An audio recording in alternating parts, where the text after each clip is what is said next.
Owning a home has been the largest wealth generator for Americans. It has been for a long time, and I expect it to be for a long time in the future.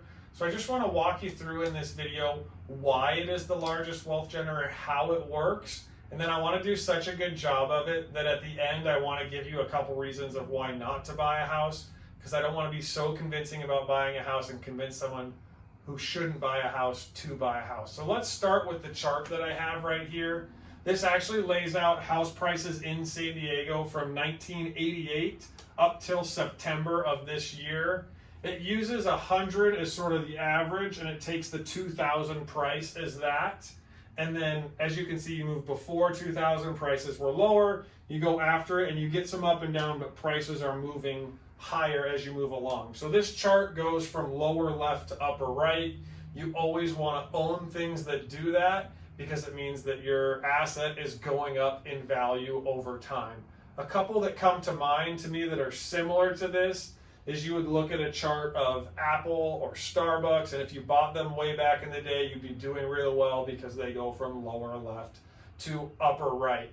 But the reason that housing and buying a house has so much advantage over two things like that have done something similar is the leverage that you can get. So you can purchase a home for $500,000. You could put 10% down, so you bring in $50,000. And then if the house goes up 10% in value, you've actually doubled your money. So that $500,000 house, you owe $450, it becomes worth $550, and now I have $100,000 if I sold it versus the $50,000 that I came in with. That doesn't even start to mention the pay down that happens as you're paying your loan. And the fact that you've gotten to live there in that time and hopefully have a lower payment than if you were renting. So I think San Diego specifically lines up really well for housing to continue to do well, and California in general, because we just don't allow a lot of building. If we do allow building, the permits, those sort of things are very expensive. Building can oftentimes be more expensive than buying a house that's already out there. And so I think that lends itself to houses going up in price and continuing that direction. And I think the other thing you see in the chart is that they continue to print more and more dollars. So essentially you're trading dollars for a house, and as they continue to print more and more, you're going to see, and they're not building houses as quickly, you'll see those house prices go up. So this leverage, this lower left, upper right, you combine all of that, and that is what makes housing the greatest wealth generator. So there's two traps that I want you to be really aware of when you purchase a home. One, if you don't plan to live there at least 5 years, maybe 3 years at a minimum, it doesn't give enough time for all of this to happen. The cost to get in and out tend to be more expensive than the gain that you're going to pick up in that 3 years is a real minimum. If you know for sure 5, this is really an easy choice. Between 3 and 5 years, it's really up to you if you want to take that risk or not. So if you purchased a home in San Diego this past year, house prices went up about 10%. So it actually would have worked out in about 1 year. You wouldn't have lost money. You could probably cover your costs in and out, and it would have worked. But we would much rather look at kind of overall. There's different years where it would work and it wouldn't work, but that 5-year time frame is what you really want to go for.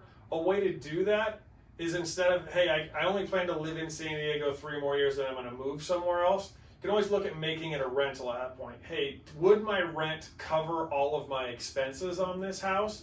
And if it would, and you want to be a landlord and do all those kind of things, then that's another way to pull out the longevity. And again, the longer you own it, so now all of a sudden I'm a landlord on it, I'm going to hold it for 30, 40 years, that's really going to generate wealth for you. Again, as long as that payment's covered by the rent, so it's not pushing into your budget as you're moving somewhere else. Because again, budget is one of those key, is the next, I should say that, budget is your next key restraint. So you don't want to purchase a house that you're going to have a hard time affording on a monthly basis.